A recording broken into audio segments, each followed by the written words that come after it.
Subscribe कीजिए हमारे YouTube channel Saxena CP classes को और बेल आइकन को प्रेस कीजिए हमारा लेटेस्ट एजुकेशनल वीडियो सबसे पहले देखने के। सो हेलो फ्रेंड्स, जय हिंद। बहुत बहुत स्वागत है आप सभी का आपके अपने YouTube channel Saxena CP classes में। जैसा कि दोस्तों आप सभी का जो आप लोगों का साइंस का जो पेपर है 28 सितंबर को आप लोगों का होने वाला है, तो उसके लेकर के एकदम आप समझ लीजिए कि कंप्लीट रिवीजन करवाने हैं। पूरा एकदम निचोड़ लेकर के आए हैं। मुश्किल से आप लोगों का 45 से 1 घंटा लगेगा और पूरा का इम्पोर्टेंट क्वेश्चनों को मैं कवर कराने वाला हूं। और यकीन मानिए दोस्तों, यदि ईश्वर की इच्छा रही तो प्रश्न सीधे यहीं से छपेगा। तो जितने भी लोग हमारे साथ जुड़ गए हैं लास्ट तक देखिएगा, बहुत ही ज़्यादा आप लोगों को हेल्पफुल होने वाला है आज का वीडियो। पूरा पहले लघु उत्तरी प्रश्नों को हम करवाएंगे, इसके बाद अति लघु को करवाएंगे, इसके बाद आप लोगों का बहुविकल्पी का करवाएंगे। तो बने रहिएगा। 1 घंटा बहुत कुछ नहीं होता है, देख करके जाइएगा। बिना देखे पेपर आप लोग मत दीजिएगा। चलिए दोस्तों शुरू करते हैं। आपका सामने जो पहला क्वेश्चन है कि जैव विकास क्या है, जैव विकास के सिद्धांत को बताइए। तो दोस्तों जैव विकास क्या होता है, देखिए कि परिवर्तन के साथ अवतरण जैव विकास की मौलिक परिकल्पना है। क्या देखिए, थोड़ा सा और बड़ा कर लेते हैं, ठीक है। अब देखिए यहाँ पर समझ में आएगा। देखिए कि परिवर्तन के साथ अवतरण जैव विकास की मौलिक परिकल्पना है। सजीवों की समष्टि या उनके समूहों के गुणों में होने वाले क्रमिक परिवर्तन को जैव विकास कहते हैं। क्या मेरे दोस्तों, जैव विकास क्या होता है, देखिए कि सजीवों की समष्टि या उनके समूहों के गुणों में होने वाला जो क्रमिक परिवर्तन होता है उसको हम लोग जैव विकास कहते हैं। वास्तव में जैव विकास एक समष्टि में परिवर्तन के संकलन के फलस्वरूप बने आगामी जीवों की नई समष्टि के विकास की प्रक्रिया है। इसी को रूपांतरण के साथ अवतरण भी कहते हैं। जैसे कि कार्बनिक विकास के अनुसार वर्तमान में पेड़ पौधे व जंतु सभी समय के साथ सरल संरचना वाले आदिकालीन जीवों में प्राकृतिक व धीमी गति से लगातार होने वाले परिवर्तनों के फलस्वरूप विकसित हुए हैं। अब यही चीज़ है आपका, देखिए कि जीवन की जो होती है उत्पत्ति है ओपेरिनवाद के अनुसार प्रारंभिक कोशिका रूपी सरल आदि जीवों से एक ओर से जटिल एक कोशिकीय जीवों का विकास हुआ तथा दूसरी ओर से इनमें से कुछ ने समूहों में आकर प्रारंभिक बहुकोशिकीय जीवों की उत्पत्ति की। इन्हीं प्रारंभिक बहुकोशिकीय जीवों की कोशिकाओं के बीच धीरे धीरे श्रम विभाजन का विकास हुआ और अलग अलग कार्य करने लगी। इस श्रम विभाजन के फलस्वरूप इसमें कोशिकीय विभेदीकरण हुआ। इस प्रकार धीरे धीरे शरीर के और अधिक सुचारू संगठन के कारण नई उन्नत श्रेणियों को जीव जातियों का विकास हुआ। इस प्रकार प्रारंभिक निम्न कोटि के सरल जीवों के समय के साथ क्रमिक परिवर्तनों द्वारा अधिक विकसित एवं जटिल जीवों का उत्पत्ति को ही क्या बोलते हैं, जैव विकास कहते हैं। अपने विषय में एकदम व्यवहारिक भाषा में आप लोगों को मेरे दोस्तों लिखना है, इसको लिख लीजिए। अब आगे आ जाता है दोस्तों आपका, देखिए एक इंपॉर्टेंट क्वेश्चन से, देखिए कि जैव घटक क्या होता है, इसके घटकों का संक्षिप्त वर्णन करिए। तो देखिए या फिर निम्न में से किन्हीं दो पर संक्षिप्त टिप्पणी लिखिए। उत्पादक, उपभोक्ता, अपघटक। तो दोस्तों इस चीज़ को ध्यान रखिएगा, इंपॉर्टेंट आप लोगों के लिए ये है। जैव घटक क्या होता है, देखिए कि पारिस्थितिक तंत्र में जीवधारियों का समूह विभिन्न प्रकार के जीवों से मिलकर के बना होता है। जैसे कोई भी जीवधारी है, पेड़ पौधों एवं जीव जंतु से मिलकर के क्या होता है, बना होता है। इस तंत्र के अंतर्गत समस्त जीव जो होता है अपनी खाद्य प्राप्ति के लिए मूल उत्पादक तथा पौधों पर निर्भर होते हैं। कृषि पारिस्थितिक तंत्र का क्षेत्र जल की एक बूंद के समान छोटा भी हो सकता है और विशाल समुद्र के समान बड़ा भी हो सकता है। पारिस्थितिकी तंत्र जंगल या समुद्र, अस्थायी ताजे जल का तालाब या एक खेत दोनों प्रकार का हो सकता है। संपूर्ण पृथ्वी एक बहुत बड़ा पारिस्थितिकी तंत्र है जिसके अंतर्गत पाए जाने वाले समस्त जीव समुदाय एवं सूर्य से प्राप्त होने वाली ऊर्जा पर निर्भर करते हैं। ये अपने लिए समस्त जीवनोपयोगी तत्वों की प्राप्ति वायुमंडल, जलमंडल एवं स्थलमंडल से करते हैं। यही होता है आप लोगों का दोस्तों। अब आगे आपका जाता है, देखिए पारिस्थितिकी तंत्र को संरचना के आधार पर निम्नलिखित 2 घटकों में विभाजित किया गया है। क्या है, पारिस्थितिकी जो तंत्र होता है उसको संरचना के आधार पर 2 भागों में, एक आपका अजैविक, एक जैविक। इसको आप लोग अच्छे तरीके से याद कर लीजिएगा। अब समझते हैं दोस्तों, देखिए जैविक घटक क्या होता है। देखिए जैविक घटक क्या होता है, देखिए कि परितंत्र के अजैविक घटक भौतिक वातावरण के मूल कार्बनिक तथा कार्बनिक अवयव हैं। क्या है, देखिए पारितंत्र के अजैविक घटक जो होता है भौतिक वातावरण के मूल कार्बनिक तथा कार्बनिक अवयव हैं। ये 3 प्रकार के होते हैं, एक अकार्बनिक तत्व, एक कार्बनिक पदार्थ, एक जलवायु। अकार्बनिक तत्व क्या होता है, देखिए जैसे oxygen, O2, carbon dioxide CO2, nitrogen, hydrogen, खनिज एवं लवण जैसे कैल्शियम, पोटेशियम, फास्फोरस, सल्फर आदि, ये सब क्या हैं? अकार्बनिक तत्व हैं। कार्बनिक तत्व हैं जैसे जैसे आपका कार्बोहाइड्रेट, लिपिड्स, वसा एवं प्रोटीन, ये सभी क्या हैं? कार्बनिक पदार्थ हैं। आगे आपका जाता है देखिए जलवायु। जलवायु में जानते हैं सूर्य का प्रकाश, जल, वायु, मृदा, ताप, ये सब क्या है? आपके जलवायु है। अब देखिए जैविक घटक क्या होता है। देखिए ये आपका क्या था? देखिए अजैविक घटक था। अब आपका जैविक घटक के अंतर्गत क्या था? देखिए पादप जंतु और सूक्ष्म जीव पारितंत्र का जैविक घटक बनाते हैं। सूर्य के प्रकाश की विकिरण ऊर्जा के प्रयोग करने के आधार पर इन जैविक घटकों को निम्नलिखित 3 भागों में बांटा गया। कौन सा? उत्पादक, उपभोक्ता और प्राथमिक उपभोक्ता। ठीक है मेरे दोस्तों। अब देखिए उपभोक्ता को भी 3 प्रकार से भाग, प्राथमिक, द्वितीयक और तृतीयक उपभोक्ता होता है। तो ठीक है, देखिए चलिए हम लोग देख लेते हैं। देखिए उत्पादक क्या होता है। देखिए उदाहरण जैसे देखिए हरे पौधे सभी प्रकार के पर्णरहित हरित युक्त हरे पादप सूर्य के प्रकाश में संश्लेषण की क्रिया द्वारा भोजन निर्माण करते हैं। अतः इन्हें स्वपोषी भी कहा जाता है, क्योंकि भोजन बनाने की क्षमता केवल स्वपोषी अर्थात हरे पौधों में ही होती है। इनको उत्पादक कहते हैं। अब देखिए उत्पादक और आपका आ जाता है देखिए उपभोक्ता आ जाता है। तो उपभोक्ता मतलब क्या होता है? देखिए इनको ग्रहण करने। उपभोक्ता जो होता है देखिए परपोषी होता है। क्या होता है? परपोषी। जैसे कि अगर हम लोग की बात करें तो हम लोग परपोषी उपभोक्ता के अंतर्गत आएगा। देखिए खाद्य पदार्थों का उपभोग करने वाले जीवों को उपभोक्ता या परपोषी कहते हैं। जैसे प्राथमिक उपभोक्ता के अंतर्गत कौन सा आता है? देखिए प्राथमिक उपभोक्ता में जैसे दोस्तों क्या होता है? देखिए कि जो लोग शाकाहारी जैसे बोल सकते हैं। देखिए इस श्रेणी में वे जंतु आते हैं जो सीधे हरे पौधों से अपना भोजन प्राप्त करते हैं। प्राथमिक उपभोक्ता में कौन आता है? इस उपभोक्ता में ऐसे मतलब जंतु आते हैं जो क्या होता है? सीधे हरे पौधे से अपना भोजन प्राप्त करते हैं, इसलिए वे जंतु शाकाहारी कहलाते हैं। जैसे गाय, भैंस, ऊँट, बकरी, खरगोश, हिरण, टिड्डा, एफिड, पादप, सूत्रकृमि जैसे हेटेरोडेरा आदि, ये सभी क्या है? प्राथमिक उपभोक्ता में आ जाएंगे। तो आपसे पूछ देगा कि प्राथमिक उपभोक्ता के बताइए के अंतर्गत कौन से जीव आते हैं। द्वितीयक उपभोक्ता में क्या आता है दोस्तों? ये आपके बोल सकते हैं देखिए मांसाहारी होते हैं। देखिए इस श्रेणी में जंतु आते हैं जो शाकाहारी जंतुओं का उपभोग करते हैं, इसलिए वे जंतु मांसाहारी कहलाते हैं। मतलब कि द्वितीयक उपभोक्ता में क्या आएगा? ऐसा जंतु जो होता है जो शाकाहारी, जैसे आपका जैसे गाय हो गया, बकरी हो गया, इन सब चीज़ों का क्या करते हैं? ये लोग बोल सकते हैं इनके मांस जो होते हैं उनको क्या करते हैं? उनको खाते हैं, इसलिए उनको क्या करते हैं? देखिए तो यही ने बोल रहा है इस श्रेणी में वे जंतु आते हैं जो शाकाहारी जंतुओं का उपभोग करते हैं, इसलिए वे जंतु मांसाहारी कहलाते हैं। जैसे जोंक हो गया, मेढक हो गया। मेढक क्या आता है? मछली खाता है। टोड हो गया, छिपकली हो गई, चिड़िया हो गई, बिल्ली हो गई, बिल्ली चूहा खाती है। भेड़िया हो गया, मलेरिया फैलाने वाले मादा मच्छर, एनाफ्लिस जिनको बोलते हैं। ये आप सभी क्या होंगे? द्वितीयक उपभोक्ता में आ जाएंगे।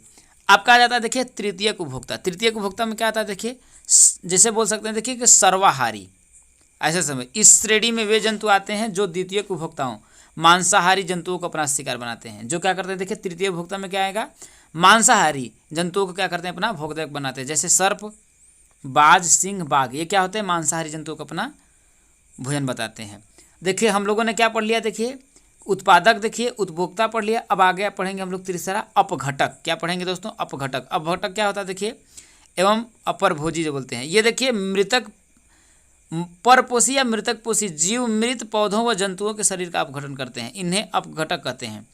परंतु कुछ जीव मृत पौधे या जंतु का तब तक उपभोग नहीं करते जब तक कि वे छोटे टुकड़ों या भागों में विभाजित हो जाएं। इन जीवों को अपरभोजी या अपरदभोजी या अपरदहारी कहते हैं। जैसे देखिए कवक जो होता है, फफूंदी, जीवाणु, प्रोटोजोआ, मृदा, कृत्रिम, केचुआ, जुलूस, ये सभी क्या आते हैं? इसमें आ जाते हैं।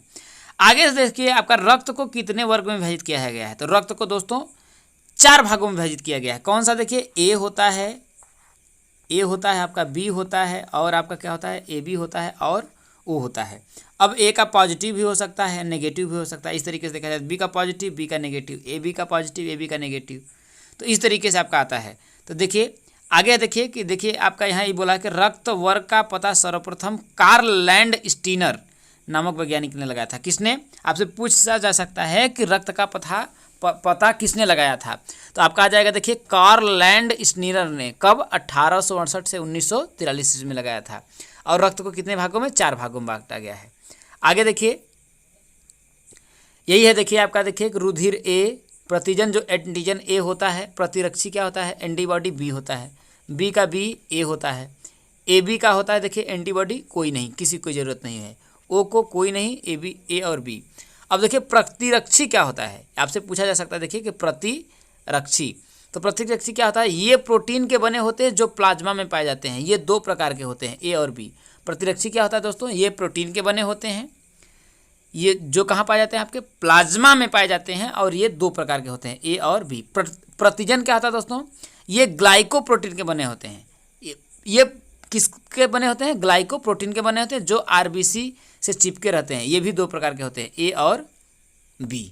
ठीक है मेरे दोस्तों, आगे कह रहा देखिए प्रश्न बनता है, देखिए रुधिर दाता था रुधिरगाही को तालिका से आप लोगों का स्पष्ट करना है। तो इस तरीके से आप लोगों का ये बन जाता है, ये बहुत ज़्यादा इंपॉर्टेंट नहीं है। आगे है दोस्तों आपका, देखिए सर्वदाता था सर्वग्राही रक्त वर्ग का नाम लिखो। तो देखिए सर्वदाता जो होता है, देखिए सर्व मतलब सबको देने वाला जो होता है आपका ओ होता है, और सर्वग्राही मतलब सबका लेने वाला आपका क्या होता है दोस्तों, ए बी होता है। क्या होता है आपका, ए बी होता है। देखिए ठीक है मेरे दोस्तों, चलिए आगे बढ़ते हैं। अब दोस्तों देखिए अगला क्वेश्चन आपका बन जाता है, देखिए कि खाद्य श्रृंखला को समझाइए, जलीय पारिस्थितिकी तंत्र में खाद्य श्रृंखला का वर्णन करिए। तो खाद्य श्रृंखला क्या होता है दोस्तों, आप जानते हैं देखिए कि जीवमंडल के जैव घटक के अंतर्गत उत्पादक, उपभोक्ता तथा अपघटक आते हैं। किसमें, मेरे तीन चीज़ों पर मैंने बात किया था कि उत्पादक, उपभोक्ता तथा अपघटक आते हैं। उपभोक्ता के अंतर्गत कितने आते हैं, तीन आपका आता है। प्रथम जो शाकाहारी होते हैं, द्वितीय जो होता है आपका जो क्या करता है, शाकाहारी जीवों का क्या करते हैं, मतलब कि शाकाहारी जीवों को खाते हैं, और तृतीयक में जो आता है जो मांसाहारी जीवों को खाते हैं। ये आपका आता है। अपघटक के बारे में हम लोगों ने जाना और उत्पादक के बारे में जाना, तो वही बात किया कि जीवमंडल के जैव घटक के अंतर्गत उत्पादक, उपभोक्ता तथा अपघटक आते हैं। इन जैव घटकों को भोजन बनाने तथा उपभोग संबंधी पारस्परिक क्रियाएं जीवमंडल का एक महत्वपूर्ण एवं मनोरंजन लक्षण है। जीवों की श्रृंखला जो भोजन के आधार पर एक दूसरे से संबंधित हो, आहार श्रृंखला या खाद्य श्रृंखला कहलाती है। तो ये बार बोल रहा था देखिए खाद्य श्रृंखला को समझाइए, तो आप बोलेंगे देखिए कि जीवों की श्रृंखला जो भोजन के आधार पर एक दूसरे से संबंधित हो, आहार श्रृंखला या खाद्य श्रृंखला कहलाती है।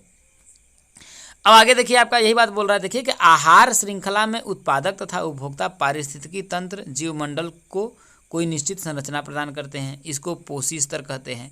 आहार श्रृंखला वह केवल जीवमंडल में जैव घटकों की संरचना प्रकट करती है, बल्कि दो महत्वपूर्ण प्रकारों ऊर्जा एवं पदार्थों के स्थानांतरण को प्रदर्शित करती है। आगे आपका जाता है देखिए आहार जो श्रृंखला की बात किया जाए, देखिए यहाँ पर देखिए आहार श्रृंखला के घटक मुख्य रूप से उत्पादक तथा उपभोक्ता होते हैं।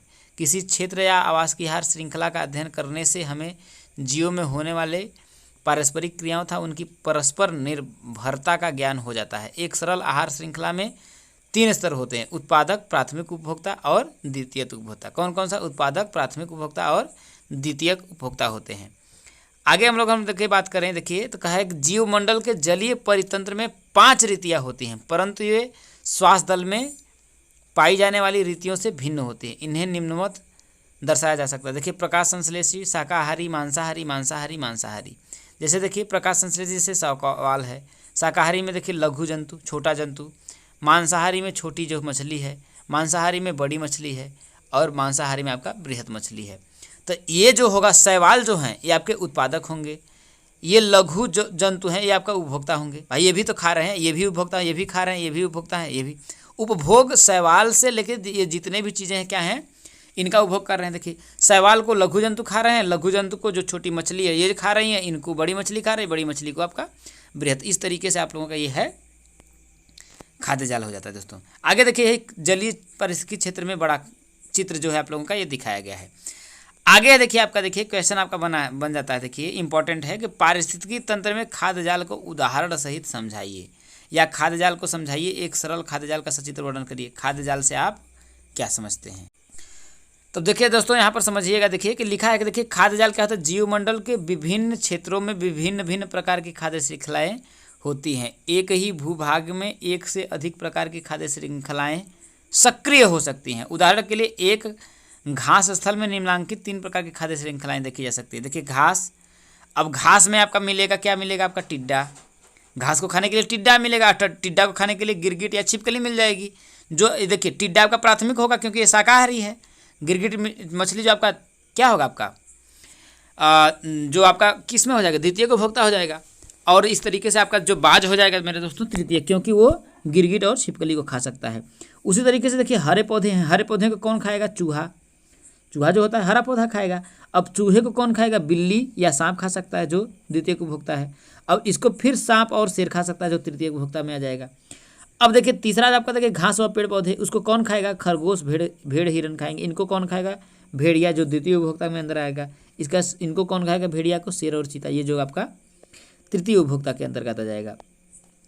तो इस तरीके से देखिए यहाँ पर आपका देखिए एक सरल खाद्य जाल को बना करके इस चित्र में दर्शाया गया है। यहाँ पर देखिए पौधा है, पौधे को कौन खा रहा है, देखिए खरगोश देखिए। अब पौधे का और कौन खा रहा है, कीट।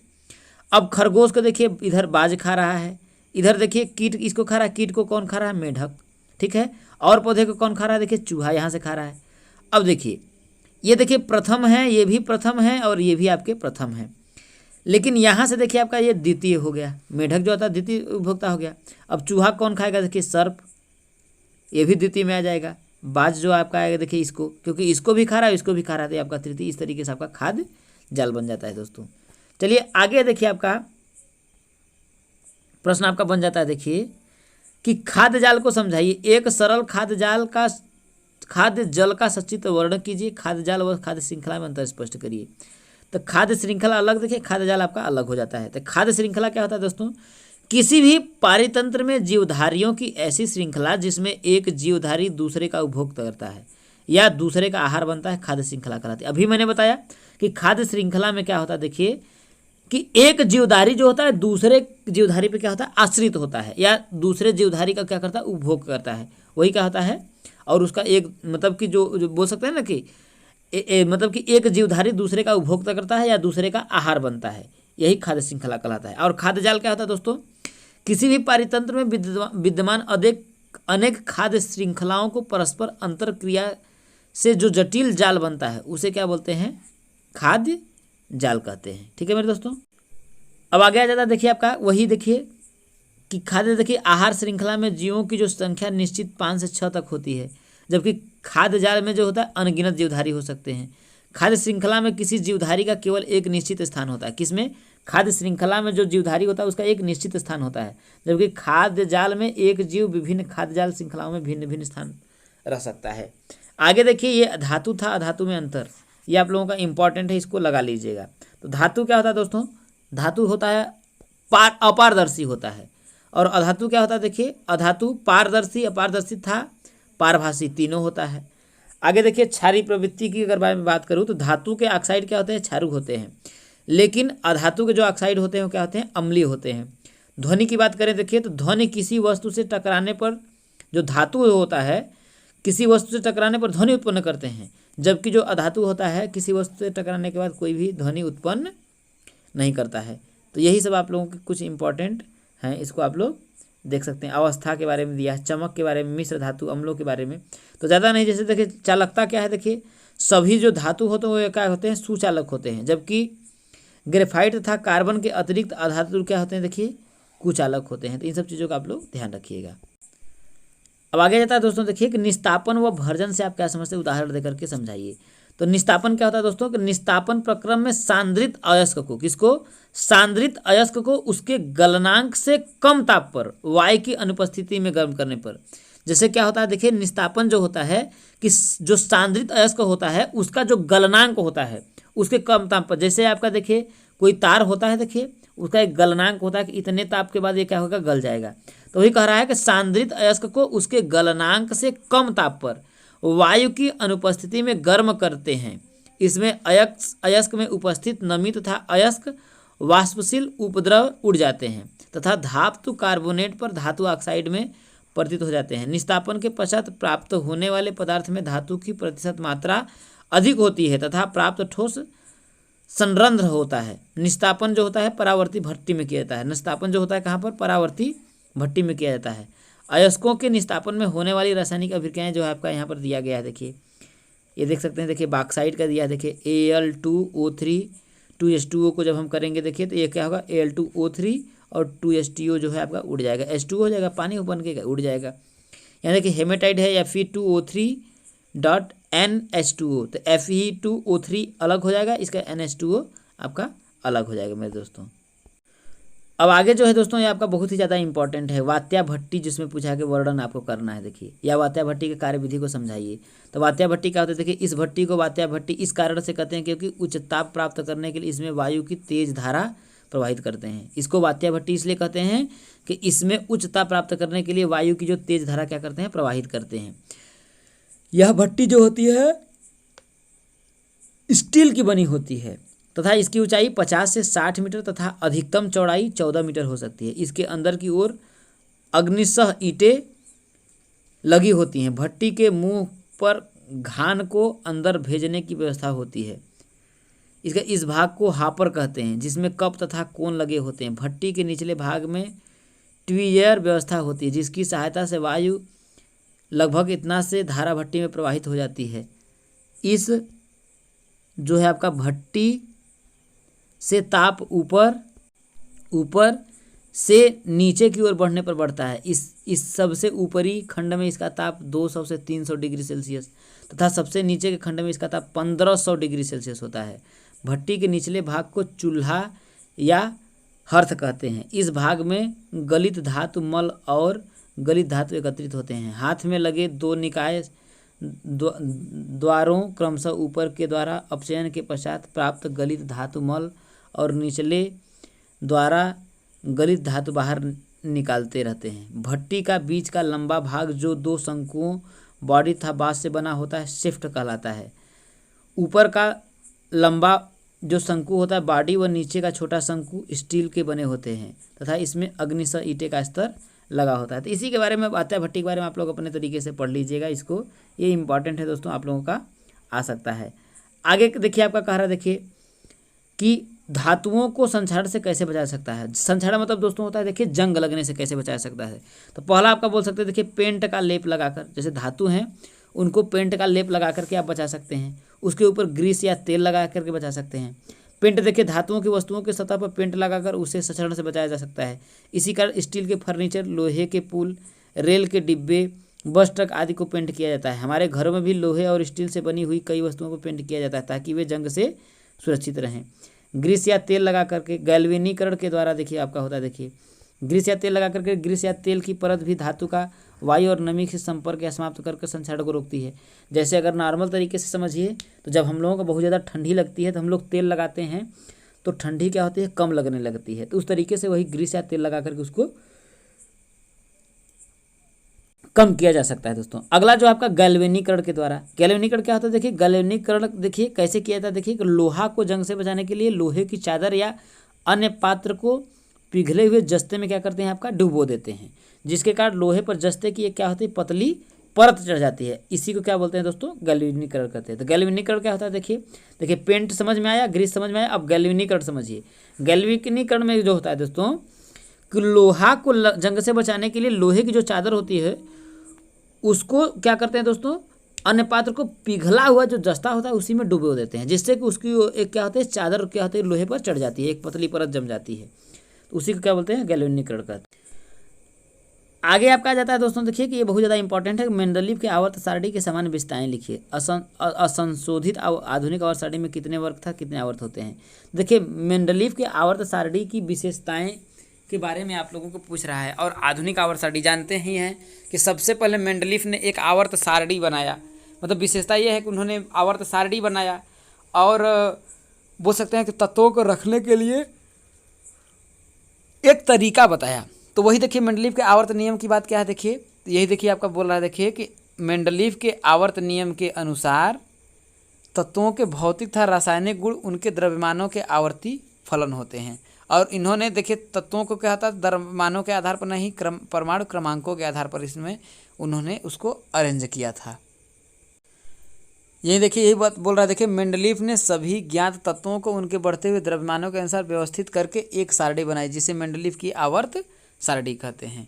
अब देखिए आपका यही बात बोल रहा है, देखिए मेंडलीव की आवर्त सारणी के समान लक्षण उनका ये था दोस्तों कि प्रत्येक आवर्त में तत्वों की व्यवस्था उनके बढ़ते परमाणु द्रव्यमानों के क्रम में है। दूसरा, एक ही समूह में स्थित तत्वों के गुण जैसे संयोजकता, विद्युत धनात्मकता या विद्युत ऋणात्मकता आदि में जो होता है समानता होती है। तीसरा उन्होंने क्या रखा कि प्रत्येक आवर्त में बाएं से दाएं चलने पर तत्वों की विद्युत ऋणात्मकता या संयोजकता कम होती है, अर्थात धन विद्युत जो संयोजकता होती है वो बढ़ती जाती है। चौथा देखिए अपेक्षाकृत कम परमाणु द्रव्यमान का मान उसका मौलिक गुण है जो उस तत्व की विशेषताएं दर्शाता है। तत्व का परमाणु द्रव्यमान उस मौलिक गुण है जो उस तत्व की विशेषताएं दर्शाता है। अब छठवां देखिए कि सारणी में रिक्त स्थान वाले तत्वों के गुणों को पहले से ही बताया जा सकता है। सारणी में कुछ तत्व ऐसे स्थान पर रखे गए हैं जिनके अनुसार उनके गुण भी थे, बाद में उन तत्वों के परमाणु द्रव्यमान में संशोधन हुआ तथा इन्हें सारणी में उचित स्थान पर रखा गया। अब आगे पूछा था देखिए आधुनिक के बारे में। देखिए संशोधित या मेंडलीव की संशोधित आधुनिक आवर्त में देखिए 1 से लेकर के 8 तक तथा 0 कुल मिलाकर के 9 वर्ग समूह हैं तथा 1 से 7 तक कुल 7 आवर्त हैं। ठीक है मेरे दोस्तों। अब आगे पूछा देखिए आवर्त वर्ग से आप क्या समझते हैं। तो देखिए सारणी में जो होता है देखिए 8 ऊर्ध्वाधर खाने हैं जिससे वर्ग कहते हैं। जैसे सारणी में अगर देखेंगे तो इस तरीके से ऊर्ध्वाधर आपका खाना दिखेगा और उसमें जिसमें कितना होता है दोस्तों कुल कितने आपके जिसको हम लोग बोलते हैं वर्ग कहते हैं। और आवर्त क्या होता है देखिए क्षैतिज पंक्तियाँ होती हैं ऐसे ऐसे देखे होंगे तो आपका क्षैतिज पंक्तियाँ वो भी कितनी आपकी 7 होंगी। कितनी दोस्तों सारणी की जो क्षैतिज पंक्तियाँ हैं उसको आवर्त कहते हैं और इसमें कुल कितने आवर्त होते हैं देखिए 7 आवर्त होते हैं। ठीक है यही बात यहाँ पर देखिए आप लोगों का बताया है।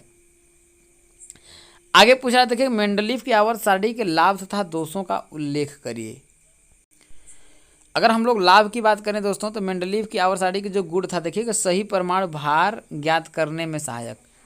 इस आवर्त सारणी से हम लोग क्या कर सकते हैं कि तत्वों का सही से परमाणु भार क्या कर सकते हैं ज्ञात कर सकते हैं। तो वही बात बोल रहे देखिए बस इसको इतना बस आप ध्यान रखिए कि सही परमाणु भार ज्ञात करने में आपको यह आवश्यक होगा। वही बातें मैं यहाँ पर देखिए बोल रहा है। वर्ष 1969 में पहले बेरिलियम Be का परमाणु भार 13.5 माना जाता था। बेरिलियम के गुण मेंडलीव की आवर्त सारणी के द्वितीय समूह के तत्वों के गुण के समान है, अतः मेंडलीव की आवर्त सारणी में बेरिलियम द्वितीय समूह में स्थित होना चाहिए। इस दशा में बेरिलियम का परमाणु भार लिथियम के परमाणु भार 7 तथा बोरान बी के परमाणु भार 11 के मध्य में होना चाहिए। इसे मेंडलीव ने यह निष्कर्ष निकाला कि बेरिलियम Be का परमाणु भार जो है आपका 13.59 होकर के कितना होना चाहिए 9.4 है।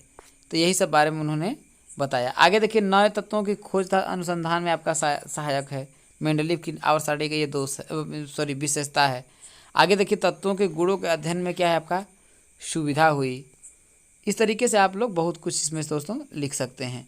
मेंडलीव अब हम बात करते हैं। देखिए मेंडलीव की आवर्त सारणी का जो दोष क्या है देखिए हाइड्रोजन का स्थान इसका निश्चित नहीं है। देखिए हाइड्रोजन को प्रथम वर्ग में क्षार धातुओं के साथ रखा गया है जबकि इसके गुण हैलोजन फेकले बाई आटो देखिए इसमें आदि से भी मिलते हैं।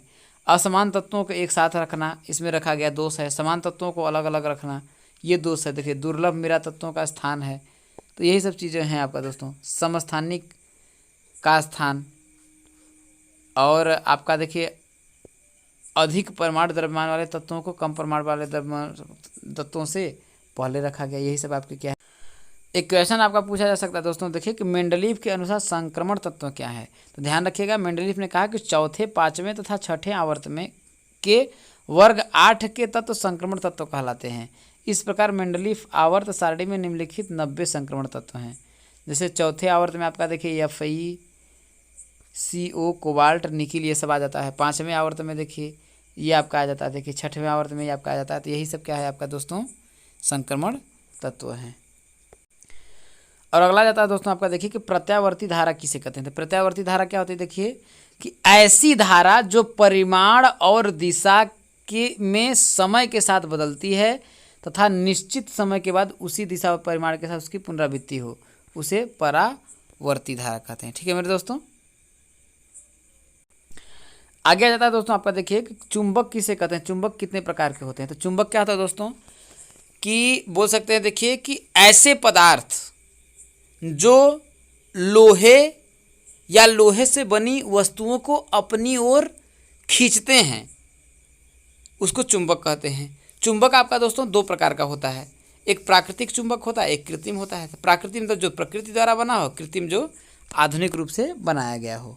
ध्यान रखिएगा ये आपका पूछा जा सकता है। देखिए चुंबक के 2 गुण लिखिए। तो चुंबक का पहला गुण क्या करता है देखिए लोहे की बनी जो चीज़ें होती हैं उसको आकर्षित करता है। ठीक है, इसलिए इसमें चुंबकत्व का गुण आपका पाया जाता है। दूसरा क्या होता है देखिए, चुंबक जो होता है देखिए कि नॉर्थ से साउथ की ओर ही बस ठहरता है। जैसे यहाँ पे देखिए चुंबक को क्षैतिज तल में स्वतंत्रता पर लटकाने पर उसका एक ध्रुव सदैव उत्तर की ओर तथा दूसरा ध्रुव सदैव दक्षिण की ओर रहता है। तो ये आपका इसकी विशेषता है। आगे आपका आ जाता है देखो दोस्तों कि एक मिनट, आगे आपका पूछा जा सकता है देखिए कि विद्युत चुंबक से आपका क्या अभिप्राय, इसके उपयोग लिखिए।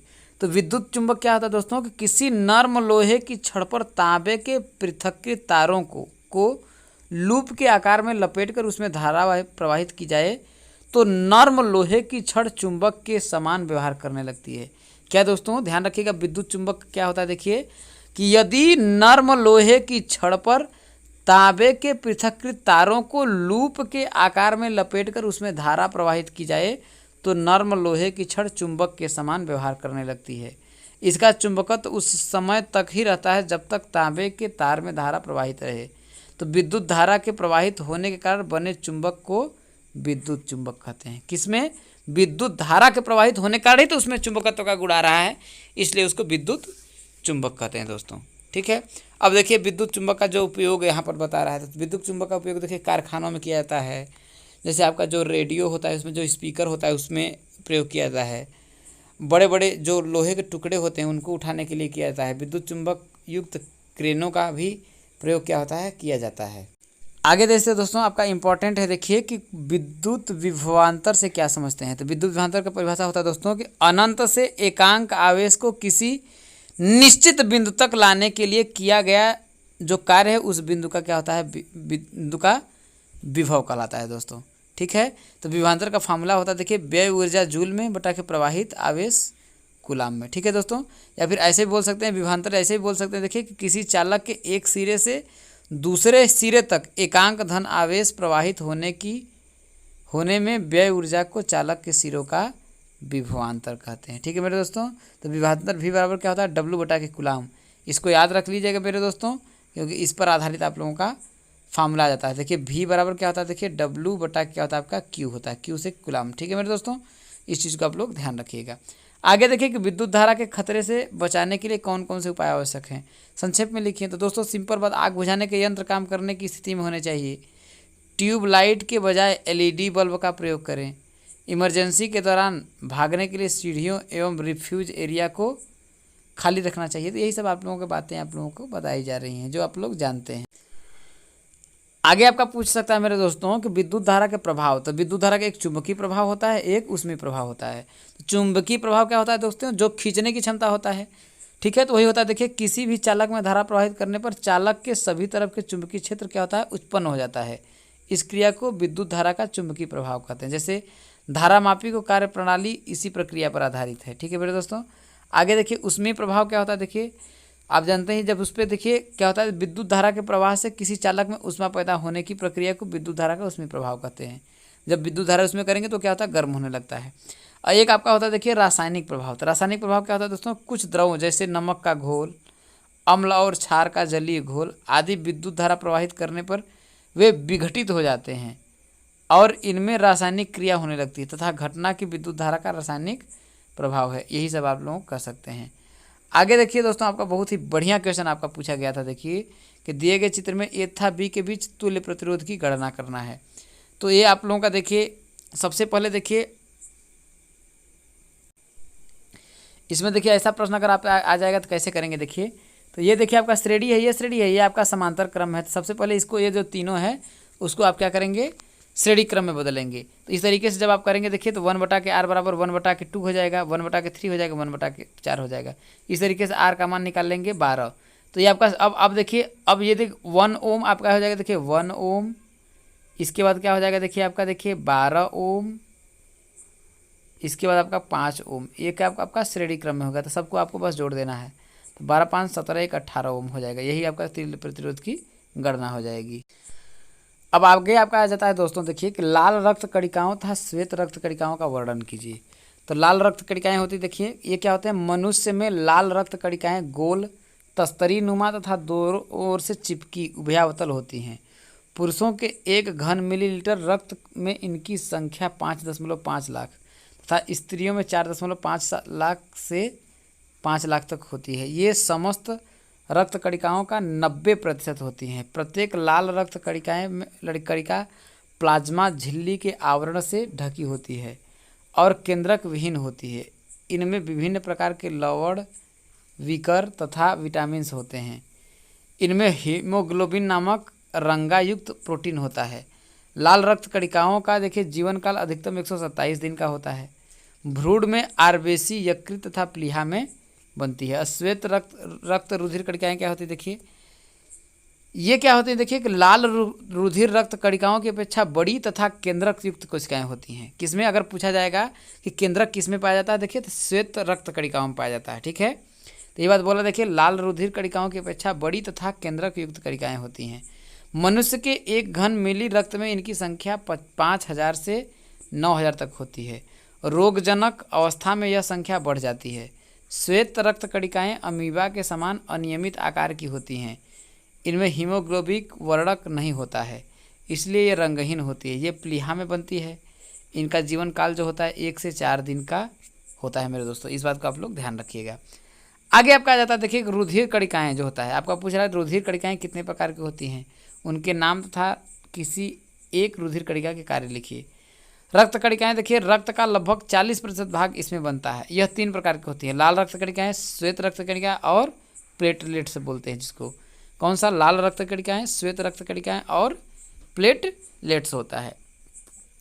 अब आगे आपका आ जाता है, देखिए क्वेश्चन आपका आ जाता है, लाल रक्त कणिका और श्वेत रक्त कणिकाओं में अंतर क्या होता है। देखिए लाल रक्त कणिकाएं क्या होती हैं और श्वेत रक्त कणिकाएं क्या होती हैं, इनमें अंतर क्या है। तो लाल रक्त कणिकाएं क्या होती है दोस्तों, देखिए श्वेत रक्त कणिकाओं में सबसे पहली बात क्या है, देखिए केंद्रक पाया जाता है। श्वेत रक्त कणिकाओं में आपका केंद्रक पाया जाता है और इसमें केंद्रक नहीं पाया जाता है। ये क्या होती है, प्रत्येक कणिका प्लाज्मा झिल्ली के आवरण से ढकी रहती हैं और केंद्र विहीन होती हैं। दूसरी बात कि देखिए ये गोल तस्तरी नुमा तथा दोनों ओर से पिचकी या उभयतल होती हैं और ये कणिकाएं अमीबा के समान अनियमित आकार की होती हैं। आगे देखिए कि ये हीमोग्लोबिन रंगयुक्त प्रोटीन के कारण लाल रंग की होती है। मतलब हीमोग्लोबिन के कारण क्या होती हैं, ये लाल रंग की होती हैं। इसमें कोई वर्णक नहीं होता, इसलिए वे रंगहीन होती हैं। ये अस्थियों की अस्थिमज्जा में बनती हैं। कौन सी? लाल रक्त कणिकाएं जो होती हैं अस्थियों की अस्थिमज्जा में बनती हैं। भ्रूण में ये कणिकाएं यकृत तथा प्लीहा में बनती हैं और ये कणिकाएं कहाँ होती हैं, पश प्लीहा में बनती हैं। ठीक है मेरे दोस्तों, आगे देखिए कि जीवन काल की अगर मैं बात करूं तो इनका जीवन काल 127 दिन का होता है। इनका जीवन काल 1 से 4 दिन का होता है। ठीक है मेरे दोस्तों, अब आगे आ जाता है दोस्तों आपका, देखिए कि WBC एवं प्लेटलेट्स पर संक्षिप्त टिप्पणी के लिए बोल रहा है। तो WBC तो देखिए वाइट ब्लड सेल्स जिसे श्वेत रक्त कणिकाएं कहते हैं, ये लाल रुधिर कणिकाओं की अपेक्षा क्या होती हैं, बड़ी तथा केंद्रक युक्त कोशिकाएं होती हैं। मनुष्य के 1 घन झिल्ली रक्त में इनकी जनसंख्या 5000 से 9000 तक होती है। रोगजनक अवस्था में यह संख्या बढ़ जाती है। श्वेत रक्त कणिकाएं अमीबा के समान अनियमित आकार की होती हैं। इनमें हीमोग्लोबिन वर्णक नहीं होता, इसलिए रंगहीन होती हैं। ये प्लीहा में बनती है। इनका जीवन काल 1 से 4 दिन तक होता है। और लाल रक्त कणिकाएं होती हैं, उनका जीवन काल 127 दिन तक होता है। और रुधिर या प्लेटलेट्स या जिसको थाइम्ब्रोसाइट्स बोलते हैं, ये क्या होता है, देखिए रुधिर प्लेटलेट्स आकार में बहुत छोटी केंद्रक विहीन द्विउतली प्लेटनुमा होती हैं। 1 घन मिली रक्त में इनकी संख्या लगभग 2,50,000 तक होती है। इस बात का आप लोग ध्यान रखिएगा दोस्तों। आगे आपका आ जाता है, देखिए कह रहा है कि एड्स रोग के लक्षणों को स्पष्ट करिए। एड्स रोग को विस्तार पूर्वक समझाइए था, इसके लक्षणों को समझाइए। तो एड्स क्या होता है दोस्तों, और इसका फुल फॉर्म अगर हम देखें, एक्वायर्ड इम्यूनो डेफिशिएंसी सिंड्रोम इसका फुल फॉर्म होता है। क्या? Acquired immune deficiency syndrome.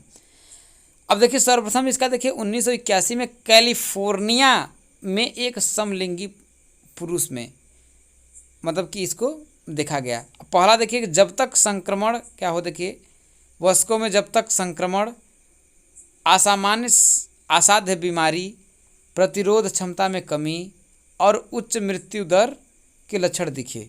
किसमें? देखिए कैलिफोर्निया में एक समलिंगी पुरुष था जिसमें क्या हुआ, उसमें जब तक संक्रमण, असामान्य बीमारी, प्रतिरोधी क्षमता में कमी और उच्च जो मृत्यु दर होता है के लक्षण दिखे, कई वर्षों तक इस रोग के कारणों की जानकारी नहीं हो सकी। सामान्यतः देखिए एड्स की पहचान है तो जो लक्षण है देखिए वजन में कमी होती है। अगर आपका कहीं पर कट जाएगा दोस्तों, मतलब कि 1 माह में अधिक, मतलब कि मतलब होता है कि बीमारी जो होती है आपको बार बार होगी, ठीक है। 1 माह से अधिक अवधि तक अतिसार होगा। 1 माह में अधिक मतलब अधिक समय तक जो हो बोल सकते हैं देखिए 1 अवधि तक ज्वर रहेगा, बुखार रहेगा, सही होगा ही नहीं। और आपका जो आता है देखिए अन्य लक्षण जो होता है, त्वचा में जो होता है अर्बुद, ट्यूमर हो जाता है, लगातार आपको खांसी आएगी, हकलाहट, बोलने में कठिनाई होगी, रात्रि में आपको पसीना आएगा, हर्पिस जोस्टर का बार बार होना, लिम्फ ग्रंथियों में वृद्धि होगा, समस्त शरीर में खुजली रहना, असमयित व्यवहार, पागलपन, तो ये सभी क्या है उसके लक्षण हैं दोस्तों, ध्यान रखिएगा। अब आगे आता है दोस्तों प्राथमिक उपचार के बारे में। देखिए बहुत ही ज़्यादा इंपॉर्टेंट है। तो प्राथमिक उपचार होता है देखिए किसी अप्रशिक्षित व्यक्ति द्वारा जो उपचार दिया जाता है उसे प्राथमिक उपचार होता है। जैसे कि डॉक्टरी तक पहुंचाना है आपको, घर पर देखिए किसी को भाई किसी का सर फूट गया है, उसको पट्टी कर दे रहे हैं, तो क्या आप जानते हैं? नहीं जानते हैं, आपको डॉक्टर नहीं लेकिन आप प्रशिक्षित हैं, लेकिन आपको उसको उपचार दे रहे हैं, तो वही प्राथमिक उपचार होता है। देखिए बोल सकते हैं, देखिए यहाँ पर लिखा है वही कि साधारण रूप से प्रायः आपातकाल स्थिति में जो प्राथमिक सहायता दी जाती है उसे प्राथमिक सहायता कहते हैं। अर्थात संकटकालीन स्थिति में डॉक्टर के आने तक या अस्पताल तक ले जाने से पहले तुरंत दी जाने वाली सहायता प्राथमिक उपचार कहलाती है। तो यही सब प्राथमिक उपचार के आपके जो सिद्धांत है ये बहुत ज़्यादा इंपॉर्टेंट है दोस्तों, बहुत बार पूछा जा गया है। इसमें देखिए सबसे पहले पीड़ित की श्वास वापस लाने का प्रयत्न करना चाहिए। देखिए प्राथमिक उपचार का जो सिद्धांत है कि पीड़ित की जो श्वास है उसे वापस लाने का क्या करना चाहिए? प्रयत्न करना चाहिए। अब आगे देखिए आपका पूछ रहा है देखिए कि प्राथमिक उपचार के लिए कौन कौन सी आवश्यक बातें जरूरी हैं। तो देखिए आवश्यकता के समय तुरंत सहायता, सारा सामान एक साथ ले आना, सावधानी से घटनास्थल का निरीक्षण करना, रोगी को दुर्घटना का कारण दूर कर जख्मों से निकला हुआ खून तुरंत बंद करना, ये सभी क्या है आपके इसके कारण हैं। अब आगे आ जाता है दोस्तों देखिए कि अस्थि भंग क्या होता है। अस्थि भंग के विभिन्न प्रकारों का वर्णन करिए। तो अस्थि मतलब होता है हड्डी मतलब टूटने की बात हो जाती है। जैसे देखिए अस्थि भंग क्या होता है, देखिए दुर्घटना में घाव आदि लगने के बाद सबसे अधिक आशंका किसी अंग की हड्डी टूट जाने की होती है। अधिकांश दुर्घटनाओं में किसी व्यक्ति के शरीर में घाव हो जाने, उससे रक्तस्राव होने, हड्डी टूटने और पीड़ित व्यक्ति के शाक की स्थिति में आ जाने की घटना एक साथ घट जाती है। जब हड्डी के किसी भाग पर बहुत तेज सीधा धक्का लगता है या चोट लगती है तो वह टूट जाती है। कठोर सतह पर जोर से गिरने, पत्थर या गोली जैसी कोई वस्तु के जोर से लगने अथवा भारी बोझ के नीचे दब जाने से अक्सर हड्डी टूट जाता है। तो यही आप लोगों का अस्थि भंग होता है। अब देखिए अस्थि भंग का प्रकार क्या हो सकता है। देखिए आपका सरल अस्थि भंग हो सकता है, केवल हड्डी का टूटना या चटक जाना होता है। विषम अस्थि भंग क्या होता है, जब हड्डी टूटने के साथ साथ घाव होने के कारण त्वचा तथा ऊतकों की हानि भी हुई हो, उसे विषम अस्थि भंग बोलेंगे। भूखंड अस्थि भंग क्या होता है, देखिए जब हड्डी 3 या उससे अधिक टुकड़ों में टूट गई हो। और कच्ची अस्थि भंग क्या होता है, ऐसा प्रायः बच्चों के साथ होता है। जब उनकी हड्डियों को आघात लगता है तो वे मुड़ जाती हैं और फूट जाती हैं वह मुड़ी रहती हैं, तो उसे कच्ची अस्थि भंग कहते हैं। अब आगे आ जाते हैं दोस्तों, देखिए आपका इंपॉर्टेंट है, देखिए आवेश के सुचालक व कुचालक से आप क्या समझते हैं। देखिए सुचालक मतलब होता है देखिए कि आवेश एक स्थान से दूसरे स्थान तक पहुंच जाए। यहाँ पर है आवेश, यहाँ से यहाँ तक पहुंच जाए तो वो क्या होगा, आपका सुचालक होगा। यदि आवेश एक स्थान से दूसरे स्थान तक नहीं जाता है तो उसे कुचालक बोलेंगे। तो यही देखिए चालक क्या होता है, देखिए यही बात आपका देखिए बोला है। चालक क्या होता है, देखिए कि वे पदार्थ जिसमें आवेश एक स्थान से दूसरे स्थान को सुगमता से प्रभावित हो जाता है विद्युत के चालक या सुचालक कहलाते हैं। सभी धातुएं, पीतल, कार्बन आदि, पारा, अम्लीय जल, ये सभी क्या है देखिए विलयन, मनुष्य का शरीर था, पृथ्वी आदि क्या है विद्युत के सुचालक हैं। अब कुचालक क्या होता है, देखिए मैंने बताया जहाँ पर विद्युत आपका नहीं पहुँच जाता, धारा नहीं पहुँच पाता है। वही बात है कि वे पदार्थ जिनमें आवेश का प्रवाह नहीं हो सकता है विद्युत के कुचालक अथवा विद्युत रोधी कहलाते हैं। जैसे कांच हो गया, आबनूस, रेशम, गंधक, मोम, सूखी लकड़ी, चीनी, मिट्टी, लाख, रबर, ये सभी आपके क्या हो जाएंगे, कुचालक। आगे आपका देखिए दोस्तों पूछा जा सकता है, देखिए पिग आयरन क्या होता है। देखिए तो वात्या भट्टी, किससे, वात्या भट्टी से जो प्राप्त लोहा होता है उसे पिग आयरन बोलते हैं। इसमें 93% लोहा होता है, कितना 93% लोहा, 4 से 5% कार्बन होता है और शेष क्या होता है आपका सल्फर होती है, फास्फोरस होता है और कुछ चीज़ें इसमें हो सकती है।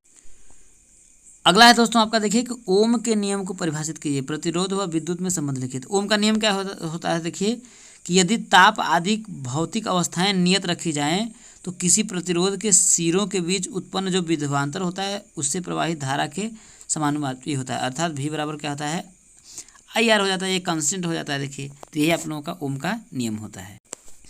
आगे आपका आ जाता है दोस्तों, देखिए कि एनीमिया तथा ल्यूकीमिया रोग किस कारण से होता है, इसके बचाव व उपचार क्या है। देखिए तो देखिए एनीमिया होता है, देखिए एनीमिया जो होता है शरीर में खून की कमी हो जाती है। जैसे रक्ताल्पता का साधारण मतलब है कि खून की कमी। यह लाल रक्त कणिकाओं में पाए जाने वाला एक कण यानी हीमोग्लोबिन की संख्या में कमी आने से होती है।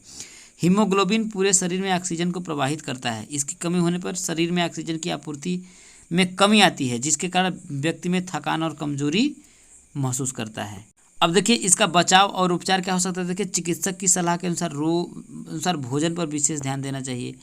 आयरन सप्लीमेंट लेना चाहिए। प्रतिदिन 6 से 8 ग्लास तरल पदार्थ लेना चाहिए। हरी पत्तेदार सब्जियां लेनी चाहिए। और ल्यूकीमिया क्या होता है दोस्तों कि रक्त बनाने वाले ऊतकों का कैंसर संक्रमण से लड़ने की शरीर की क्षमता में रुकावट पैदा करता है।